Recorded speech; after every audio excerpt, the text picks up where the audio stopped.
Bismillahirrahmanirrahim. Ibu-ibu di Nganjuk ini, ya apa kabarnya, sehat? Alhamdulillah. Suami aman? Aman. Kantong aman? Aman, karena Bu Sri Mulyani sudah dimundur. Coba Sri Mulyani pancet, Masya Allah. Baik, kita mulai ibu-ibu sekalian. Kenapa di setiap pengajian kursi depan mesti kosong? Tidak boleh. Oh, tidak boleh. Siapa yang ngelarang? Boleh duduk depan, boleh.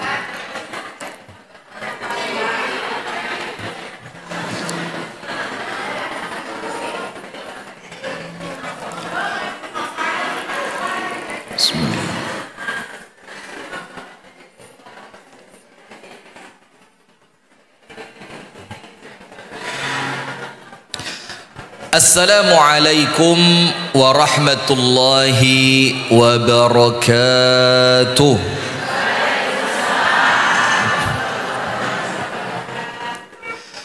Bismillahirrahmanirrahim.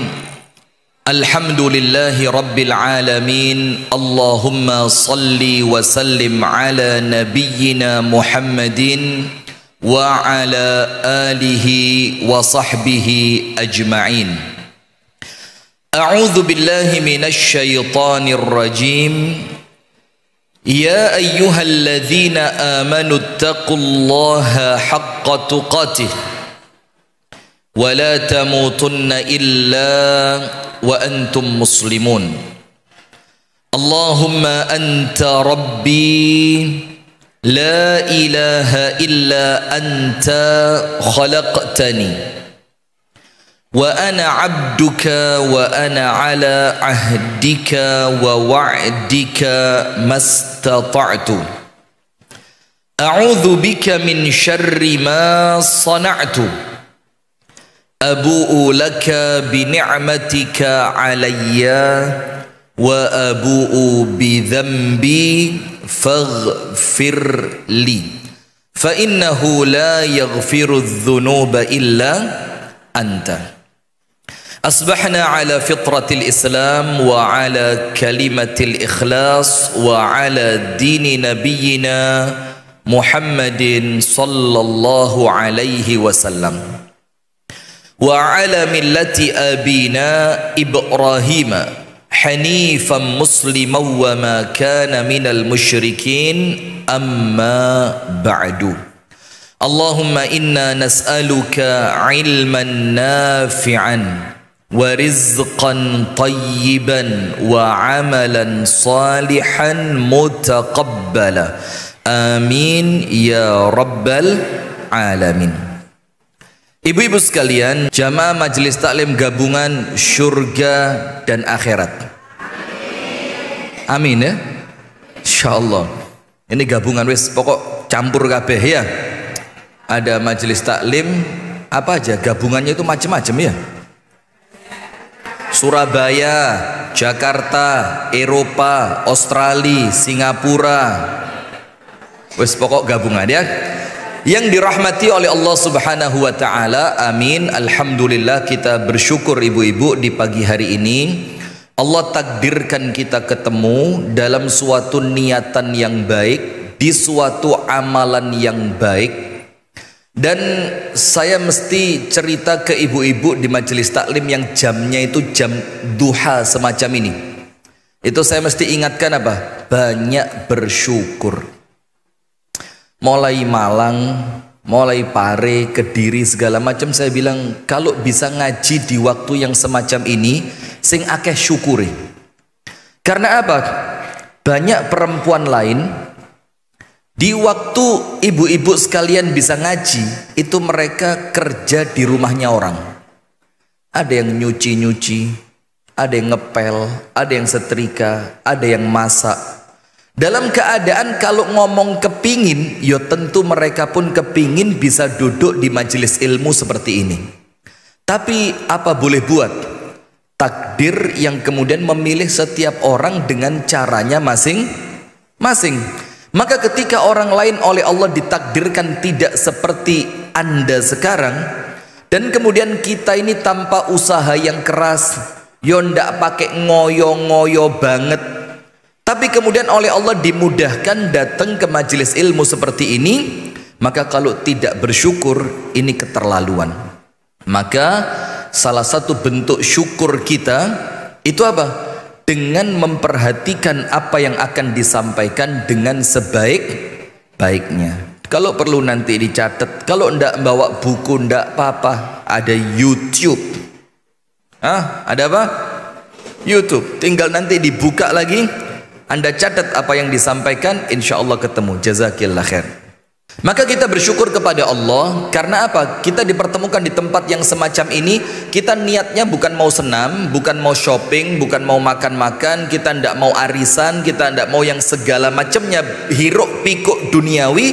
Tapi kita duduk di majelis ini, niat berangkat dari rumah, kita mau mencari ilmu. Yang ilmu ini insya Allah adalah penerang hidup kita, supaya kedepannya semakin baik, semakin terarah, semakin sesuai dengan apa yang diinginkan oleh Allah di dalam Al-Quran. Mudah-mudahan kita mendapatkan itu semua. Amin ya rabbal alamin. Salawat beriring salam semoga tercurahkan kepada uswah kita, Nabi besar, Nabi agung, An-Nabi Muhammad sallallahu alaihi wasallam. Baik, langsung saja karena waktu singkat 1 jam. Kita mau berbicara tentang ciri-ciri rumah tangga surga. Jadi rumah tangga yang ketika Anda masuk ke rumah tangga yang seperti itu Anda kerosok koyok surga temenan. Betul-betul orang yang ditemui menyenangkan, aktivitasnya aktivitas yang menyenangkan.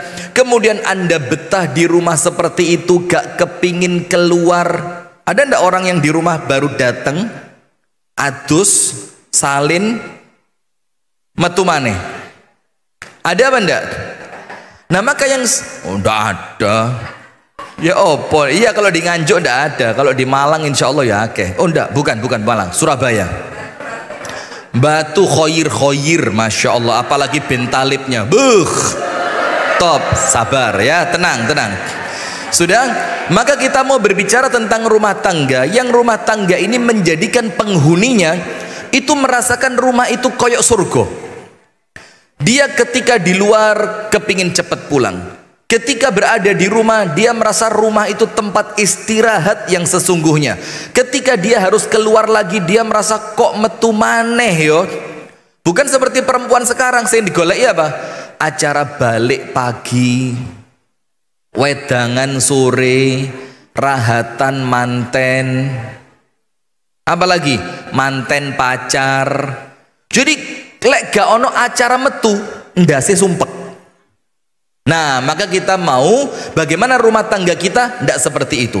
Insya Allah menjadi rumah tangga yang baik, rumah tangga yang ketika Anda sampai di rumah itu nuansa hati langsung enak, tenang, nyaman, dan kerosok rumah itu betul-betul seperti surga yang Allah ceritakan. Sip. Yang pertama, ibu-ibu sekalian tolong diperhatikan. Allah subhanahu wa ta'ala menjadikan rumah itu sakanan. Sebagai apa? Sakana. Maka Allah berfirman dalam surah An-Nahl ayat yang ke-80. Wallahu ja'ala lakum min buyutikum sakana. Allah Ta'ala menjadikan rumah kalian itu sebagai sakan. Sakan itu kalau surga itu ya ma'wa. Ma'wa itu apa? Ma'wa itu tempat kembali, tempat kita merasa nyaman di sana, tempat kita istirahat, tempat kita meluapkan segala rasa yang kita punya. Itu namanya ma'wa. Maka ada surga yang namanya jannatul ma'wa. Jadi surga tempat kembalinya semua orang, dan tempat itu tempat yang diidam-idamkan. Itu namanya ma'wa. Nah sementara dalam surah An-Nahl Allah menyebutkan wallahu ja'ala lakum min buyutikum sakanan. Allah menjadikan rumah kalian itu sakan. Dan sakan itu tahu enggak? Satu akar kata dengan kalimat sukun. Sukun itu apa? Yang kalau digoreng enak itu sedep, masya Allah. Apalagi itu apa itu sukun, bahaya itu ya. Sukun itu artinya diam, tahu enggak? Alif kasroh i, alif dhamma u, alif sukun anun. Kalau sukun itu artinya berhenti, ndak a, ndak i, ndak u, mandek, ndak ono suara nih, itu apa? Sukun. Kalau rumah tangga namanya sakinah, rumah tangga yang sakinah. Apa rumah tangga yang sakinah itu? Setelah nikah wes mandek, gak bingung merono, gak bingung merene, gak bingung kate lapo, gak bingung kate ngene, karena dia sekarang punya tempat untuk dia melakukan apapun yang Allah wajibkan kepadanya. Kalau istri, dia ngerti tugasnya sebagai istri.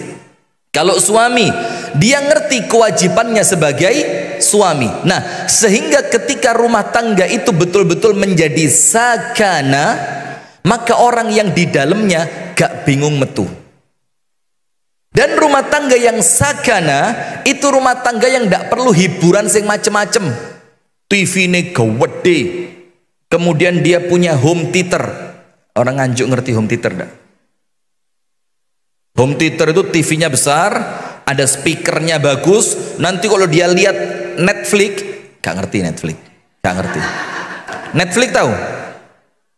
Oh, hati-hati loh ya kalau tahu. Entek waktu nonton Netflix ini ya, dia nonton film, kemudian filmnya itu nuansanya kayak di bioskop temenanan, suaranya menggelegar, boom. Kemudian TV-nya, layarnya juga lebar. Dia tidak perlu yang semacam itu di rumahnya. Kenapa? Karena dia merasakan rumah tangganya itu betul-betul yang Allah firmankan dalam surah An-Nahl 80, wallahu ja'ala lakum min buyutikum sakana.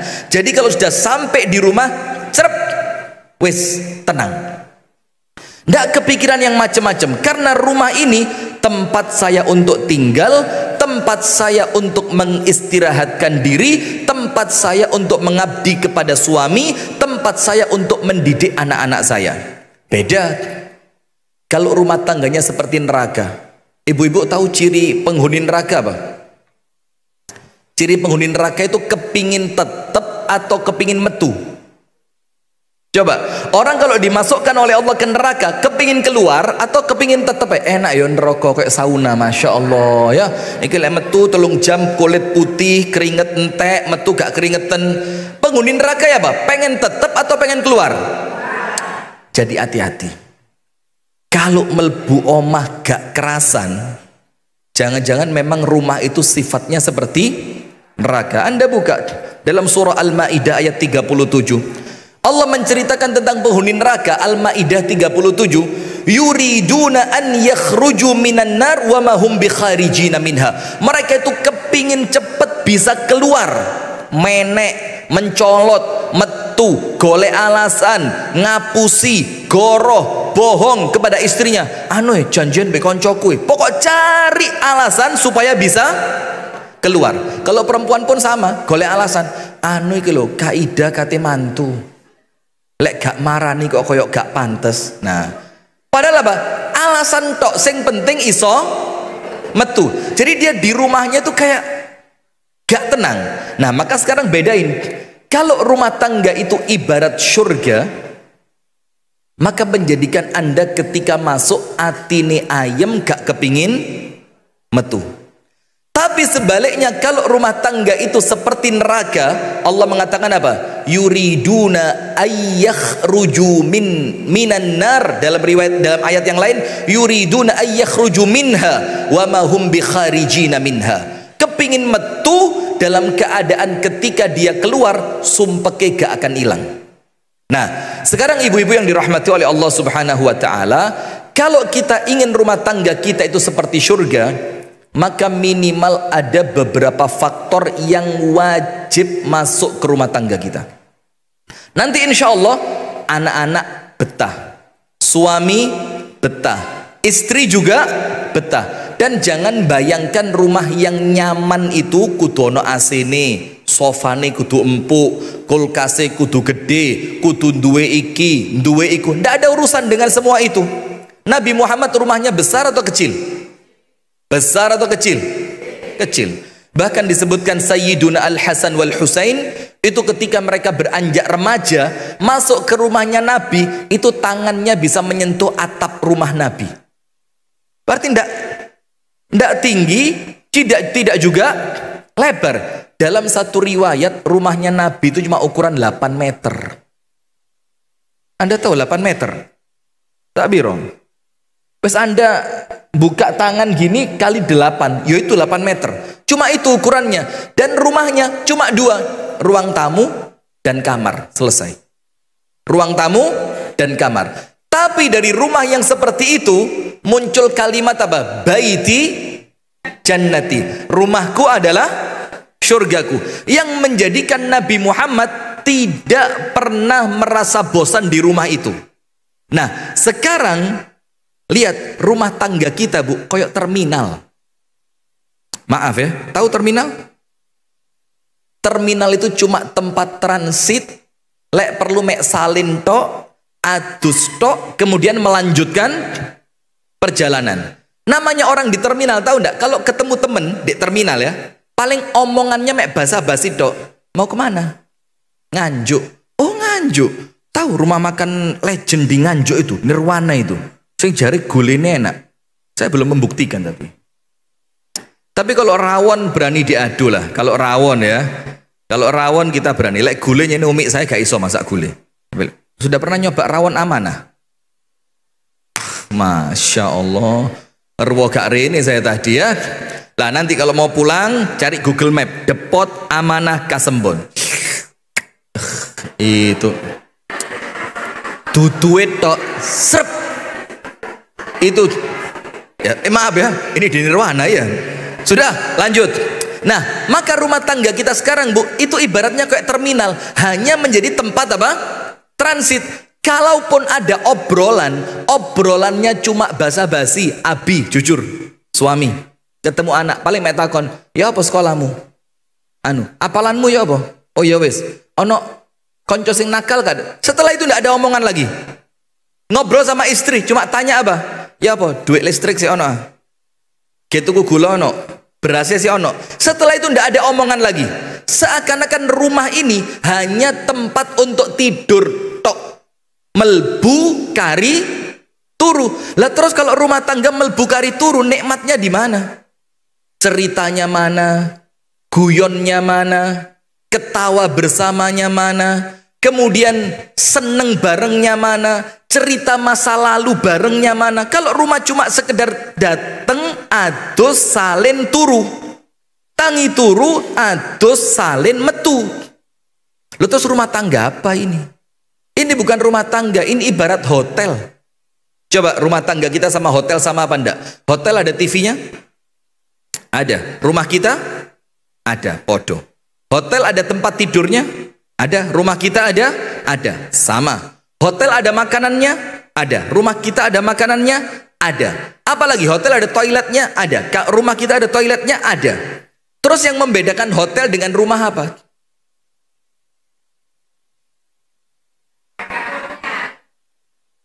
Dapur. Lah kok mikirnya dapur? Ya Allah, ketara Surabaya iki.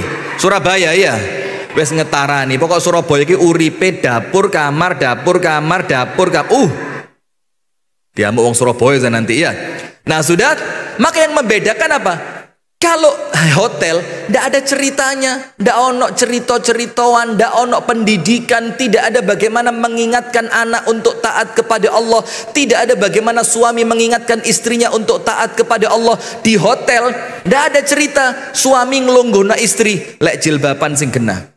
Ojo sampai gara-gara jilbabmu nanti aku masuk neraka, gara-gara Allah minta tanggung jawab. Ndak ada obrolan itu di hotel. Kalau di rumah kita ndak ada obrolan itu, podo plek koyok hotel, koyok terminal. Nah sekarang kita awali yang pertama. Kita awali yang pertama, dan mudah-mudahan ya, kalau kami di Malang wis umum. Tapi sekarang alhamdulillah mulai berubah sedikit demi sedikit. Alhamdulillah, karena perubahan itu langsung ya gak mungkin ya kan. Kita rubah sedikit demi sedikit. Ben bengi majelas dumna. Kalau di Pare Rebu malam, Z ikut. Bagus, tak penging Z teman-teman. Ojo Z, ojo melok Z.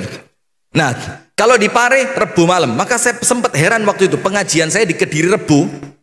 Itu kok jamaah akeh dungaren, biasanya akhwal kabeh. Ternyata apa? Waktu itu tempat dumnanya dipindah nang Kediri. Jadi saat durungnya dumna ngaji dhisik. La ilaha illallah Muhammad. Saya sempat curiga itu. Dan mana Bang Mo? Insya Allah Bang Mo tahu itu kapan tahunnya itu. Waktu di Pare sementara dipindah ke Kediri. Nah sudahlah. Pokok yang seperti itu perlu dirubah. Nomor 1, rumah tangga surga. Nomor 1, rumah tangga apa? Surga. Nomor 1 Bu, disebutkan di dalam Al-Quran apa rumah tangga surga itu. Allah subhanahu wa ta'ala berfirman, ketika orang itu masuk ke dalam surga, itu oleh Allah disambut dengan kalimat apa? Qalu salama. Salamun alaikum bima sabartum fa ni'ma uqbaddar. Jadi rumah tangga surga itu adalah rumah tangga yang diawali dengan ucapan-ucapan yang salam, ucapan-ucapan yang baik. Kalau rumah tangga kita kelebon ucapan yang tidak baik, wabil khusus pertama kali masuk rumah, tidak ada kalimat assalamu alaikum. Masuk rumah tanpa salam, ibu-ibu tahu efeknya apa? Jin yang nempel ketika dia di luar rumah, itu jinnya katut melbu. Nah sekarang lihat, kalau jin itu ikut masuk sampai ke dalam rumah, suami ngomong sama istri, iki omongannya kecampuran jin. Istri ngelihat suami, ngelihatnya bukan cuma sosok seorang suami, tapi kecampuran jin. Nanti ketika dia makan itu akan kecampuran jin. Sampai ketika dia tidur, sampai ketika dia hubungan suami istri, semuanya rusak gara-gara kecampuran jin.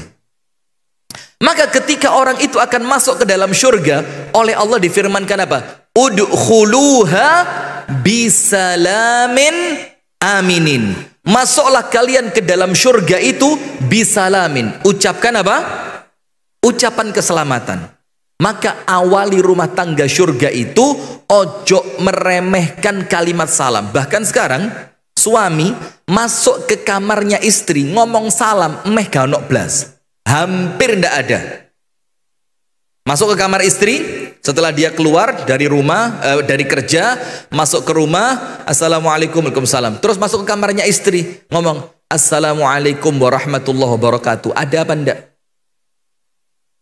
Kalau ada, istrinya malah kaget. Gendeng kon bang. Kenapa kon niki bang? Mari kena jenden di kon niki. Loh bayangin, justru saking rusaknya rumah tangga kita sampai lek bener malah dianggap keliru. Iya benda, bener pun dianggap keliru. Padahal Allah mengatakan udkhuluha bisalamin aminin. Masuklah kalian ke dalam surga itu.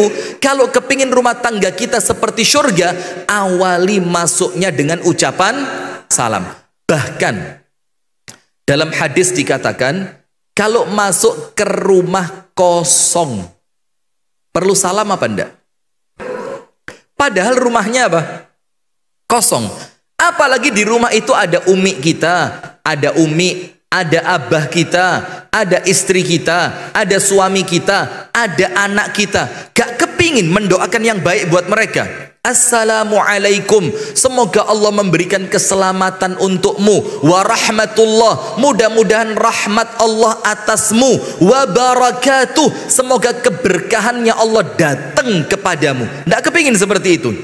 Sampai kadang-kadang kalau telepon pun, halo, ya apa Dendi? Loh, halo ya apa Dendi? Pateni, krek. Rusak nanti. Ya apa ceritanya telepon langsung halo ya apa Dendi? Kata mulai kapan? Tidak ada. Salam dulu. Karena memang ketika kita ingin menciptakan rumah tangga surga, ucapan salam itu prinsip yang pertama. Udkhuluha bisalamin. Maka para malaikat ketika orang-orang itu masuk surga, Malaikat pun mengucapkan kalimat salam. Salamun alaikum bima sabartum. Keselamatan untuk kalian setelah sebelumnya kalian sabar di dunia. Fa ni'ma uqbaddar. Maka inilah balasan terbaik untuk orang yang dulu waktu di dunia sabar. Nah, maka nomor satu, jangan meremehkan ucapan salam. Dulu waktu jidah saya masih hidup di Batu, itu kalau putune teko, moro-moro melbu, itu dikongkon metu maneh, metu. Disuruh apa? Assalamualaikum lengkap. Nak, metu sih nak. Ndak oleh melbu omah. Iki guduk melbu pasar iki nak. Iki guduk melbu stadion, kata jidah saya. Iki guduk melbu kolam renang nak. Iki melbu omah yang di dalamnya kita kepingin orangnya baik. Maka awali dengan kalimat Assalamualaikum warahmatullahi wabarakatuh. Nanti yang di dalam jawab Waalaikumsalam warahmatullahi wabarakatuh. Itu ciri rumah tangga surga nomor satu. Jangan pernah meremehkan salam. Ciri rumah tangga surga yang kedua, kalau kepingin rumah tangganya surga, berarti tidak boleh sama dengan neraka. Tidak boleh sama dengan apa? Neraka. Ciri penghuni neraka apa? Salah satu yang Allah sebutkan dalam Al-Quran. Wahum yastarikhuna fiha. Jerit-jerit. Apa jerit-jerit itu? Anduk! Ya apa iki satu anduke teles. Nanti si istri neriakin suami. Setalah anduk enjok jokono. Joko dewe. Nanti si anak denger. Oh ternyata cara komunikasi itu kudu banter. Akhirnya anaknya melok banter. Bi, wes telati lo bi, gak ndang dinterno. Anaknya banter. Ketika abi ngomong, lapo kan jerit-jerit. Loh, nyeneni arek jerit dengan cara podo. Lihat apa? Ini anaknya marah sama abinya diingatkan dengan cara sama-sama. Itu neraka. Tidak mungkin bahagia orang yang di rumah tangganya penuh teriakan. Maka rumah tangga surga itu tidak boleh sama dengan neraka. Neraka itu wahum yastarikhuna fiha, dan mereka itu di dalam neraka jerit-jerit. Wah, ya Malik liyaqdi alaina rabbuk. Malik, bilang sama Tuhanmu suruh bunuh aja sekalian, wes gak kuat iki. Dan mereka teriak-teriak di neraka itu. Nah, maka kalau rumah tangga kita kepingin surga, jangan ada teriakan. Ibu-ibu pernah dengar enggak hadis Allah kirim salam kepada Ibunda Khadijah? Pernah dengar hadisnya? Allah melalui malaikat Jibril kirim salam kepada siapa? Khadijah. Kalau kita ini paling kirim salam tuh kok sapa? Kak, anu Bang Ahmad kirim salam. Oh iya, waalaikumsalam. Mek ngono tok. Ini salamnya dari siapa? Allah. Sekarang lihat, bukan cuma salamnya, tapi lihat sebabnya apa Allah kirim salam sama Khadijah. Saya mau tanya ibu-ibu. Ibu-ibu, Nabi Muhammad berumah tangga dengan Siti Khadijah berapa tahun? Saya kok Kediri aja sini-sini, ya Allah, ya Allah. Kediri, oh Kediri tawadhu, ngasih kesempatan yang lain, bagus, yang ngono loh, masya Allah. Berapa tahun? Nabi Muhammad itu nikah umur 25. Ibunda Khadijah wafat, Nabi Muhammad umur selawe 25. Nabi Muhammad Siti Khadijah wafat, Nabi Muhammad umur 50. 25 tahun. Anda tahu 25 tahun ini tidak ada teriakan, tidak ada bantah-bantahan, tidak ada penolakan. Ganok jerit, ganok cerekel. Ngerti cerekel? Apa sih bang? Gak iso, mosok ben riyo nang omahe umikmu terus. Kapan nang omahe umikku? Ndak ada. Dan yang ketiga, tidak ada penolakan. Apa yang dibilang Nabi iya.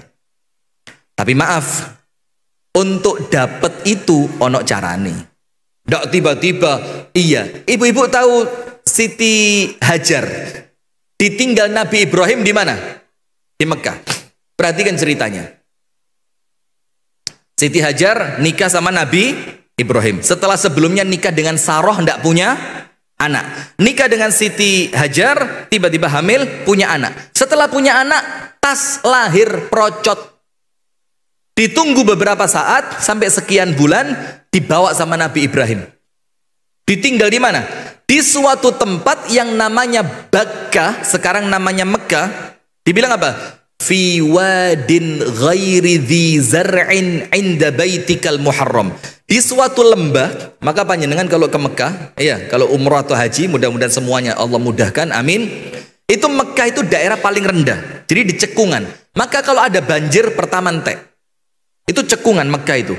Dan Allah menyebutkan kalimatnya gak ruwet. Fi wadin ghairi dhi zar'in, di tempat yang tidak ada tanaman. Tidak ada apa? Tanaman. Kalimat tidak ada tanaman itu, Bu, itu mengisyaratkan kabeh liyane gak ono. Kalau tidak ada tanaman, tidak mungkin ada air. Karena kalau ada air pasti ada tanaman.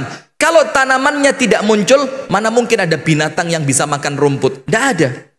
Maka Allah mengibaratkan fi wadin ghairi dhi zar'in, di tempat yang tidak pernah ada tanamannya, itu menunjukkan tempat itu gak layak untuk manusia. Sudah, ditinggallah Siti Hajar di tempat itu. Ketika ditinggal, Bu, pertanyaannya Siti Hajar cuma satu. Ya Ibrahim, Allahu amaraka bihada. Ibrahim, saya mau tahu satu saja. Gak usah macam-macam pertanyaan saya. Satu tok.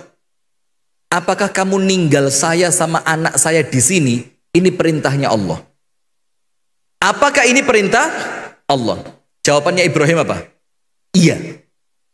Pertanyaannya satu, coba dijawab. Apa yang menjadikan Siti Hajar secepat itu percaya kepada Ibrahim? Kok gampang percaya? Ditinggal loh ini. Nggak tahu kapan baliknya loh ya. Nggak tahu besok makan apa, minum apa, rumahnya dari tenda seperti apa, nggak tahu. Moro-moro dicol. Ketika ditanya Allah yang nyuruh, iya, langsung sip. Idzan lan yudayyi'ana Allahu abadan. Kalau memang ini urusan perintah Allah, ngalio, maka Allah tidak akan mensia-siakan kami. Apa sebabnya kok semudah itu percaya? Ah, nanti ojo saiki, cek Anda dengerin terus. Sip. Kita lanjutkan. Maka Siti Khadijah ini dapat salam dari malaikat Jibril. Ceritanya begini, malaikat Jibril turun, tung ketemu Nabi Muhammad.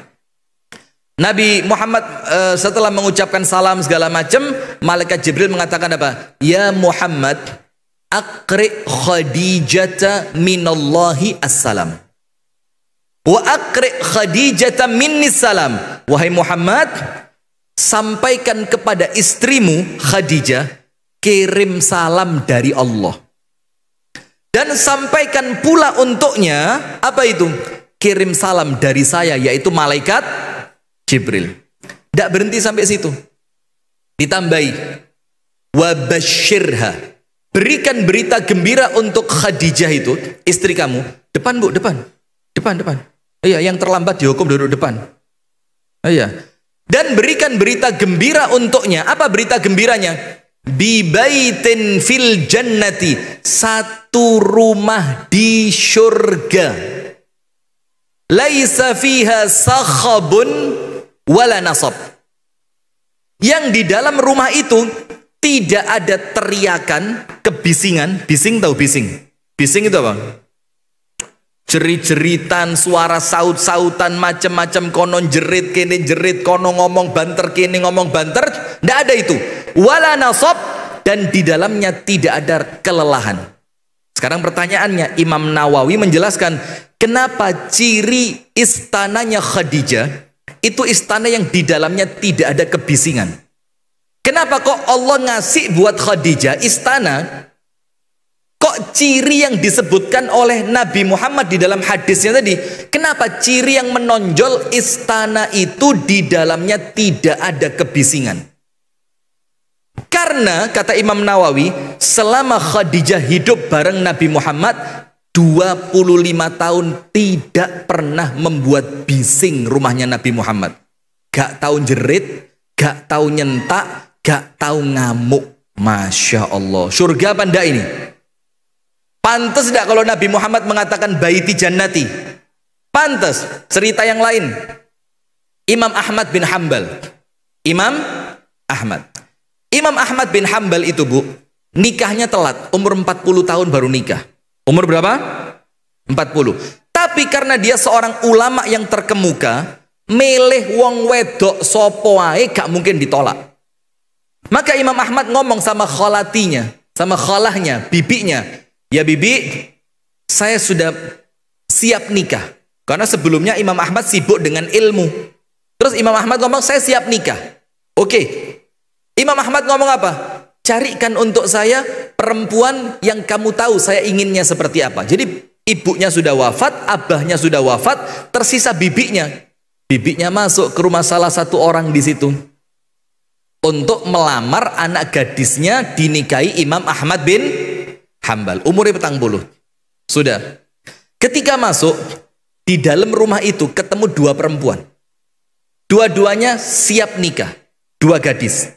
Yang satu, Bu, Masya Allah, kayak wong Surabaya, ayu, putih, lenci, rambutnya apik, motone apik, kulitnya bersih. Surabaya apa Kediri? Kediri dong. Nah, wes Masya Allah, top. Mulai fisiknya, kulitnya, rambutnya, bibirnya, katakan kalau bahasa kita, Bu, sempurna. Wes gak nyacat blas. Tapi perempuan ini agamanya kurang, ilmunya kurang, ibadahnya kurang. Tapi yang penting fisiknya apa? Bagus. Ya, sekarang coba yang dipilih kudu apa-apa nih, deloan ayu apa gak? Subhanallah. Jadi kita ini ngomong yang penting akhlaki itu pas pengajian tok. Pas pengajian tok. Lek wis temenan ono sing ngelamar kerja apa? Abimu sapa? Engko dicek abahe sapa iki? Tajir apa gak? Oh, ya wis gak apa-apa lek ngono wis gak. Tapi anu lho, Kak. Lek bengi gak tau mulih, gampang sing penting tajir dhisik. Astaghfirullahaladzim. Nah, ini perlu kita perbaiki bareng-bareng ya. Ya ini PR kita bareng-bareng ya, bukan cuma PR saya, bukan cuma PR-nya ibu-ibu, ini kita bareng-bareng. Ayo mulai dirubah sekarang. Sudah? Yang satu cantik jelita, agama kurang, ilmu kurang. Yang kedua, dilihat sama bibinya yang kedua. Oh, yang kedua. Ternyata apa? Kalau tidak boleh dibilang jelek, ya wis biasa banget. Kalau tidak boleh dibilang jelek loh ya, aslinya elek. Tapi kan ngomong elek kan gak pantas ya. Tapi yang kedua ini, Bu, Masya Allah, agamane top, ilmune api, ibadah api. Sudah, pulanglah itu bibi kepada Imam Ahmad, ngomong, ponaan, onok luru, pilihan. Ini bisa bahasa Jawa semua kan? Ah, aman. Ponaan onok luru, pilihan. Paling nanti kalau saya bahasa Jawa gini, sing protes bukan Anda, YouTube sing protes. Ada dua perempuan, diceritain sama bibinya, sing siji ayu mening dukur wis top, tapi agamanya kurang. Agamanya kurang, ilmunya kurang. Yang kedua elek, tapi agamane api, ilmune api, ibadahnya api. Apa kata Imam Ahmad? Kalau saya nikah untuk nafsu saya pilih yang pertama. Kalau nikah untuk apa? Nafsu, saya pilih yang pertama. Tapi karena saya nikah untuk Allah, saya nikah untuk ibadah, saya nikah untuk akhirat, saya pilih yang nomor dua. Elek tapi agamane api. Subhanallah, selesai nikah. Sampai itu perempuan wafat, urip sama Imam Ahmad 20 tahun. Jadi itu si perempuan wafat, Imam Ahmad umur 60. Apa kata Imam Ahmad di depan kuburannya perempuan ini? Aishtu ma'a ummi Salih 20 sanatan, famakhtalaftu ma'aha walau kalimah. Aku urip bi wong wedok iki 20 tahun. Sekalipun tidak pernah bantah saya. Coba lihat. Surga apa ndak ini? Surga, tapi yo kudu nahan emosi. Kenapa nahan emosi? Karena kita kadang-kadang ngelihat bojoku gak pantes di ngono-ngono, Ustaz. Yo lek koyok Imam Ahmad, koyok Nabi Muhammad dengan Ibunda Khadijah, bojoku gak pantes, Ustaz. Nah, justru semakin dia tidak pantes, Anda tetap nurut, tetap taat, tetap baik, itu pahalanya lebih gede. Tahu Asiyah, istrinya Fir'aun? Tahu? Seperti apa suaminya? Anda tahu Fir'aun kan? Itu bisa nurut sama Asiyah. Apa sebabnya? Ceritanya kan begini.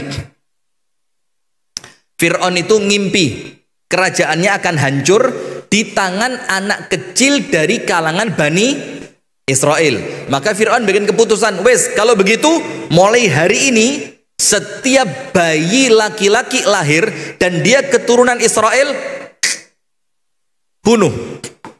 Sudah, pas Nabi Musa lahir di waktu itu. Nabi Musa pas lahir, ibunya takut.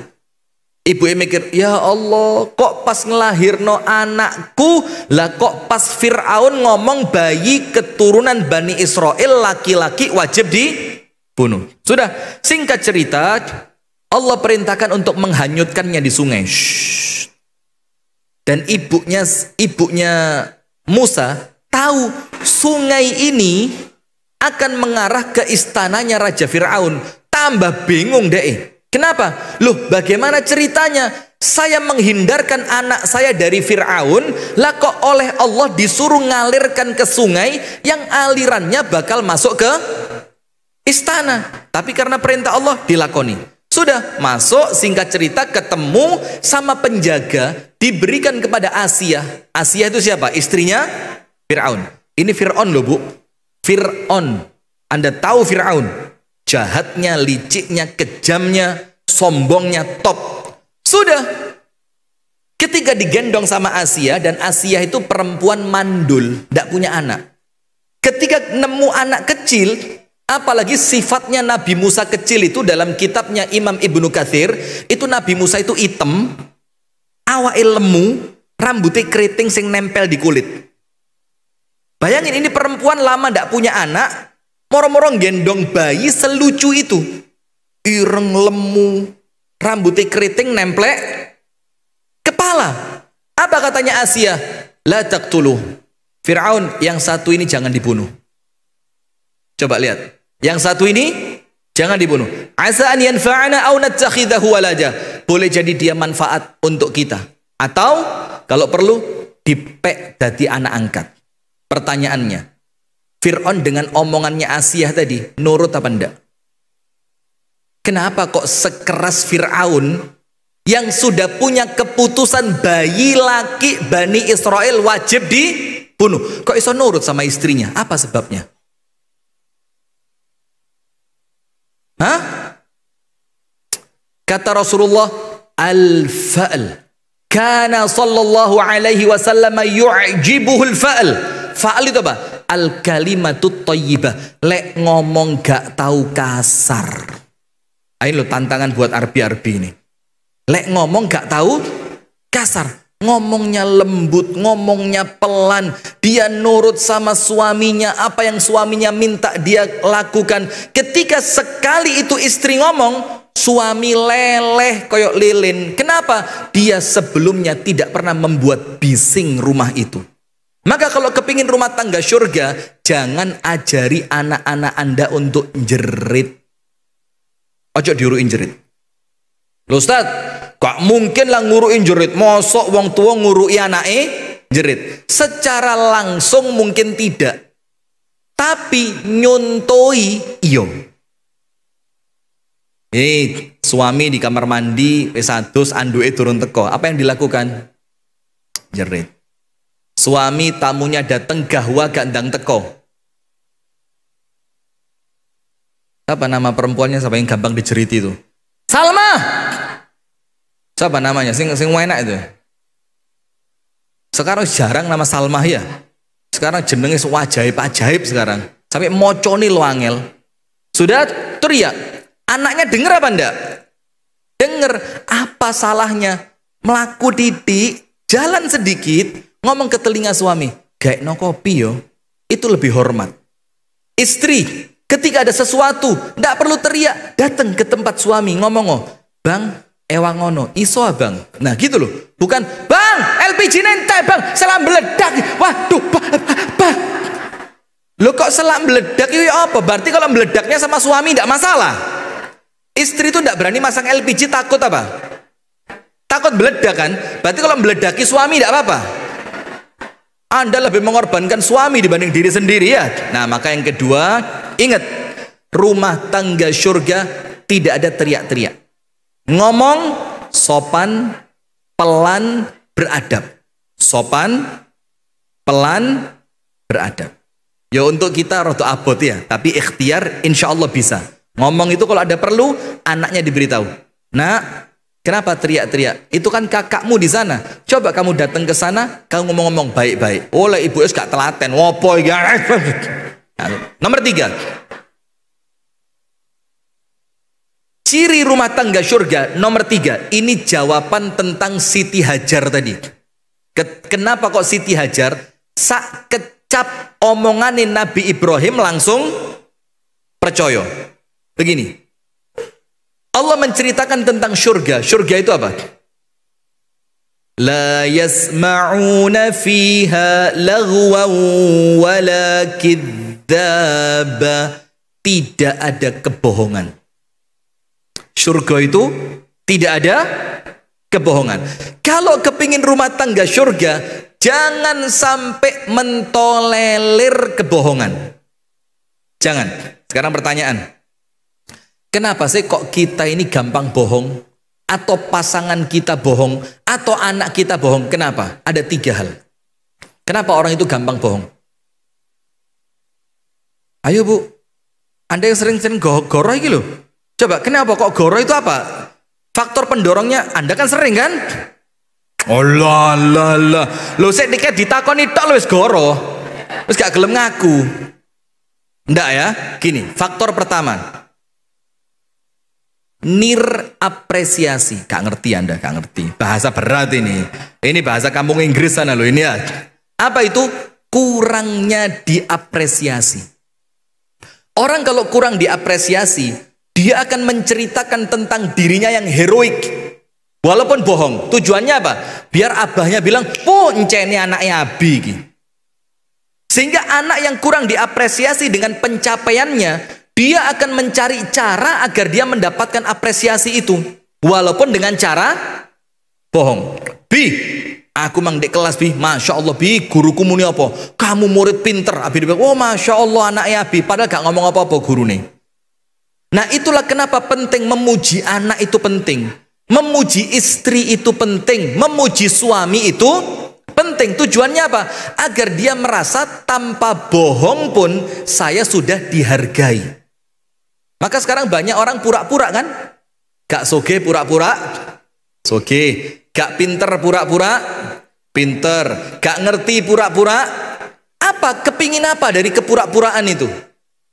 Apresiasi. Kepingin koyok wong sing soge lek nang manten diregani. Wah aku tak koyok wong soge rek. Aku lek mlebu manten gak tahu di regani. Aku dilunggu nomburi mesti. Lek dum-duman piring terbang paling terakhir. Koncone mulai kabeh aku ket mangan. Coba. Kok kepingin dadi wong soge? Nah akhirnya pura-pura. Minim apresiasi. Nomor 2. Takut hukuman. Maka kalau anak kita jujur jangan dihukum. Apresiasi kejujurannya, tak ceritani. Nah ini tadi sudah ada yang request. Iki Ustadz Rifki senengane cerita aja. Mudah-mudahan ceritanya oke. Ada sahabat Nabi namanya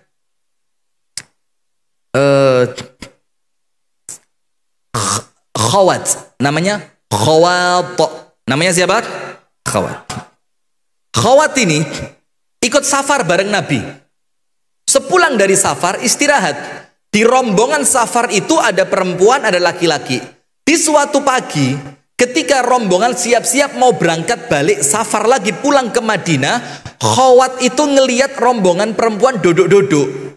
Ada yang masak, ada yang bersih-bersih, ada yang siap-siap. Khawat lihat, tuh wong wedok, ayu-ayu. Apa yang dilakukan? Salin kelambi. Ganti baju bagus, minyak wangi. Digerucuk 3 liter, digerucuk nang kabeh. Sudah, Khawat duduk di sebelah perempuan tadi. Melok ngobrol. Rasulullah lihat. Rasul tanya apa? Ma bika ya Khawat? Khawat, kamu ngapain? Ya Rasulullah, farra ibili. Ya Rasul, untoku hilang. Saya kesini tadi nyari unto. Padahal tidak ada unto hilang. Saking apanya? Takut dihukum. Sudah, Rasulullah bilang, ya sudah Khawat, kalau memang untamu hilang, segera cari. Muter deh, kabur. Sudah, setelah rombongan beres, mau balik ke Madinah. Ini rombongan mau jalan. Rasul tanya ke Khawat, karena Rasul dari awal tahu dia bohong. Wes seru mulai awal bahwa dibohongi. Rasul tanya, wajadta ibilaka ya Khawat, untamu ketemu durung? Bingung Khawat, waduh unta maneh? Belum ya Rasul. Apa Rasul bilang? Jangan buru-buru pulang, cari dulu, unta itu mahal. Siap ya Rasul. Sudah. Setelah sampai di Medina, Rasul ketemu sama Khawat, ditanya lagi, Khawat, ketemu unta nih. Aduh, ini orang ini mulai gelisah. Bohong pertama, kedua, sekarang bakal bohong yang ketiga. Aduh, Rasul tanya unta lagi, ya Rob. Dia bilang apa? Belum ya Rasul. Rasul bilang, golek ono, eman unta le ilang regone larang. Sudah, sampai ketika sholat, Rasulullah di belakangnya Khawat. Anda tahu sholatnya Khawat didawak-dawak no sholatnya. Ngenteni Rasulullah pulang. Aduh. Iki lek ditakoni unta maneh, goro maneh aku iki. Aduh, susah. Khawat ini susah. Bingung dia. Karena terlanjur dia bohong yang pertama. Kalau dia ngaku konangan nyedeki wong wedok isini-sini, gak ngaku, gorohe bakal terus. Akhirnya ketika Khawat itu rokok, dilirik nang buri. Aduh, Rasulullah seono rek, ya Allah. Dan Rasulullah tahu Khawat yutawilu salatahu min ajlin nabi. Khawat ini memperpanjang salatnya karena takut ada nabi. Nabi Muhammad digituin, dinteni bi Nabi Muhammad, santekmu salato. Setelah salatnya selesai, assalamualaikum warahmatullah, assalamualaikum warahmatullah. Rasul tanya apa? Ya Khawat, wajadta ibilak, ketemu ndak untamu? Akhirnya Khawat apa? Wes ya Rasul, wes tobat ya Rasul. Ndak ono untaku hilang, ndak ada. Kemarin itu ya Rasul, saya kepencut ngelihat perempuan itu ya Rasul. Tapi karena Anda tahu saya malu, maka bagaimana? Saya ngaku bahwa saya sedang mencari unta. Apa kata Rasulullah? Gak diamuk. Itu loh Bu, supaya orang jujur itu ndak takut. Sekarang orang jujur itu takut lah diamuk ya besing wedok. Si perempuan masak. Ditelepon, Bang, ajak mangan dek jopo ya Bang, dek Nirwana gak enak kabeh wis Bang di omahe. Tak masak. Masya Allah. Wah ini bahaya ini ya. Wis Bang iki tak masakno sego goreng senenganmu iki Bang. Tak kei pete ono iwak asine Bang. Waduh lengkap wis Bang. Oke kata si Bangnya tadi. Sudah. Ketika dia mau pulang dari kantor, ternyata temennya di kantor ulang tahun. Ada makanan. Sama temennya diajak makan bareng. Dia kepikiran istrinya. Waduh, istriku masak. Akhirnya apa? Sama temen sungkan. Mangan aja sampai konco wis, timbang diwarah gak akrab, timbang diwarah gak setia kawan segala macem. Nanti urusan istri gampang lah belakang. Pulang ke rumah, istri ngenteni sego goreng munjung. Bang mangan. Gak ruwet tengku kok pas iki Bang, lawar perih nemen. Kenapa itu suami kok berani bohong seperti itu? Karena dia tahu lek jujur dipangan besing wedok. Kan wis tak telepon, ojo mangan. Akhirnya suami berani apa? Karuan goro timbang diamuk. Karena dia trauma, pernah jujur sekali disikat. Nah maka kalau ada orang jujur Bu, balik Khawat. Apa kata Rasulullah setelah Khawat tadi ngaku? Waktu sisa 3 menit. Setelah Khawat tadi ngaku, Rasulullah bilang, rahimakallahu ya Khawat, rahimakallah, rahimakallah. Semoga Allah merahmatimu, semoga Allah merahmatimu, semoga Allah merahmatimu. Didungakno. Padahal Rasul tahu dari awal dia apa? Bohong. Ketika selesai perbincangan itu, Khawat ditanya sama Rasul, ya Khawat, kaifa abuka, bapakmu kabari ya opo. Dialihkan pembicaraan supaya anak ini gak salah tingkah. Setelah kejadian itu Bu, baru sekitar 7-10 hari ke depan, Rasulullah mengucapkan satu hadis, iyyakum wal kadzib fa innal kadhiba yahdi ilal fujur wa innal fujura yahdi ilan nar. Ojo sampai goroh, karena bohong itu mengantarkan pada keburukan, dan keburukan itu menjadikan kamu masuk neraka. Wa alaikum bisidqi fa inna sidqa yahdi ilal birri wa innal birra yahdi ilal jannah. Dan hendaknya kalian jujur, karena jujur itu mendatangkan kebaikan dan kebaikan itu mengantarkan ke surga. Apa kata Khawat? Ini loh akhlaknya Rasul, kata Khawat. Coba Rasul mau ngomong seminggu yang lalu di depan saya, tapi Rasulullah ngeregani saya. Setelah keadaan selesai, suasana mereda, baru Rasul mengingatkan saya, ojo goroh, jangan bohong. Nah, maka kalau kepingin rumah tangga kita itu baik, Bu, jangan ada kebohongan. Yang pertama, kenapa orang bohong? Minim apresiasi. Dia kepingin menunjukkan jati diri, kepingin dilem. Nomor dua, takut hukuman. Yang ketiga, faktor kebiasaan. Bohong satu cukup? Enggak. Orang kalau bohong sekali, dia akan menutupinya dengan kebohongan yang berikutnya. Kebohongan yang berikutnya, dia akan tutupi dengan kebohongan yang berikutnya lagi. Sampai kapan? Yo sampai gak konangan. Tapi jarang orang bohong gak konangan. Maka kalau kepingin rumah tangganya surga, jangan ada kebohongan. Karena apa? Jujur itu mengantarkan pada kebaikan, kebaikan mengantarkan ke dalam surga. Penutup. Rumah tangga surga. Ibu-ibu sekalian perhatikan, rumah tangga surga itu tidak hanya berbicara tentang orangnya. Tapi ketika Allah berbicara tentang surga, Allah mensifati apa?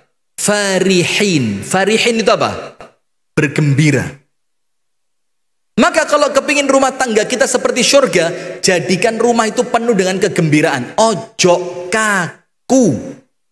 Jangan kaku. Pernah dengar di rumah tangganya Nabi, istrinya Nabi teman-teman semongko.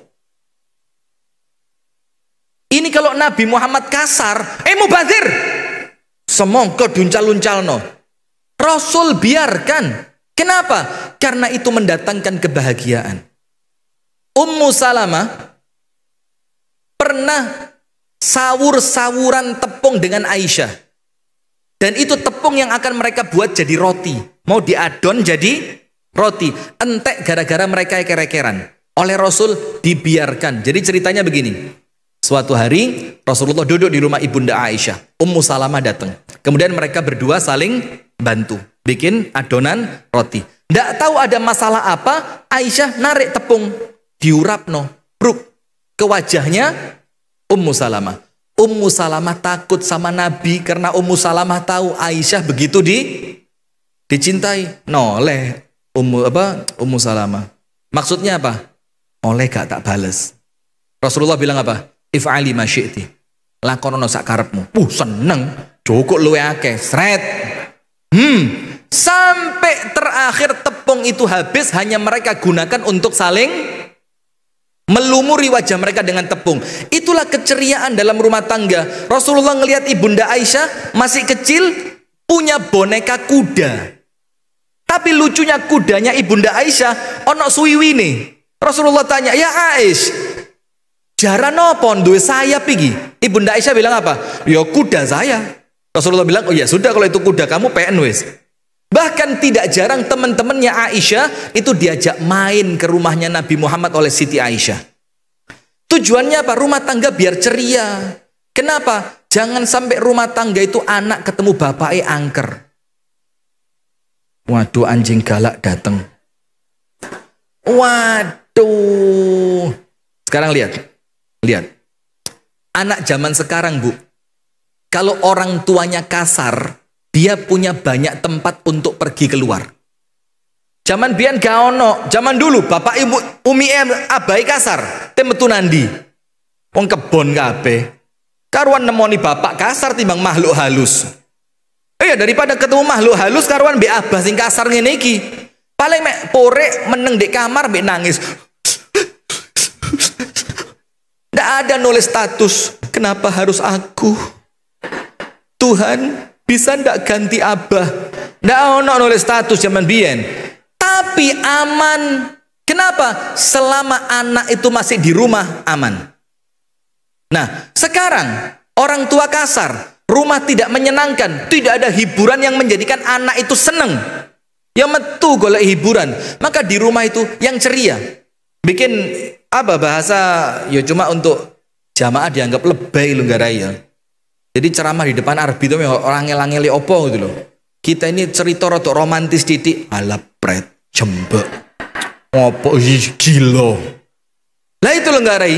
Padahal ya seharusnya itu yang kita lakukan. Bikin acara gepuk bantal sama istri. Terus jangan, kenapa? Gepuk tangan, ngawur, gepuk bantal sama istri. Anak-anak di hari libur atau menjelang maghrib bikin kuis sama anak-anak, dikasih hadiah. Yang bisa jawab dikasih hadiah. Nanti lagi bikin sesuatu, keluar bareng. Gak harus mewah, gak harus mahal, gak harus jauh. Keluar bareng. Supaya apa? Rumah tangga itu suasananya farihin, menyenangkan seperti surga. Nah, maka kalau kita bisa dapat semua itu ibu-ibu sekalian, insya Allah rumah tangga kita akan Allah jadikan sebagaimana rumah tangga surga. Baik ibu-ibu sekalian, karena waktu juga yang membatasi, maka insya Allah lah mudah-mudahan ada pertemuan-pertemuan yang berikutnya.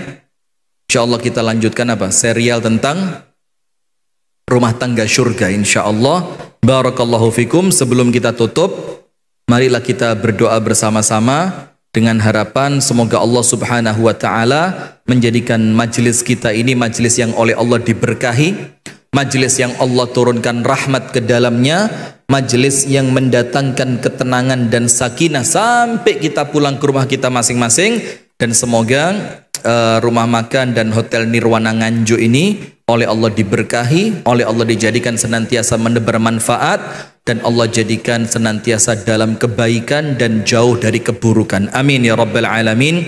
A'udzu billahi minasyaitonir rajim. Bismillahirrahmanirrahim.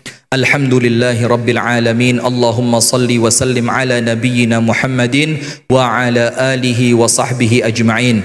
Allahumma ighfir lil muslimina wal muslimat wal mu'minina wal mu'minat al ahya'i minhum wal amwat. Innaka ya Rabbana sami'un qaribun mujibud da'awat ya qadhiyal hajat.